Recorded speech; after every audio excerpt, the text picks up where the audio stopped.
বন্ধুরা, আজকের রেসিপি রুই মাছের মাথা দিয়ে কুমড়ো শাক। লাগবে হচ্ছে আদা বাটা, জিরা বাটা, আলু, রসুন, চেরা লঙ্কা, সঙ্গে রাঁধুনি। আলুটাকে সুন্দর করে ভেজে তুলে রাখলাম। এবার আমি ফোড়নে দেবো রসুন, চেরা লঙ্কা এবং অবশ্যই রাঁধুনিটা ফোড়ন দেবেন। সঙ্গে দেবো সামান্য আদা ও জিরে বাটা, আখের মুড়ো ও লবণ। এবার দিয়ে দিলাম আলুটা,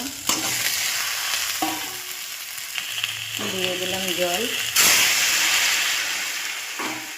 জলটা ফুটে এলেই শাকটা দেখুন, জলটা ফুটে উঠেছে। এবার কুমড়ো শাকটা দিয়ে দিলাম, দিয়ে একটু নেড়ে দিয়ে কিছুক্ষণের জন্য ঢেকে দিলাম। দেখুন রান্না প্রায় কমপ্লিট। নামিয়ে গরম গরম পরিবেশন করুন ভাতের সঙ্গে।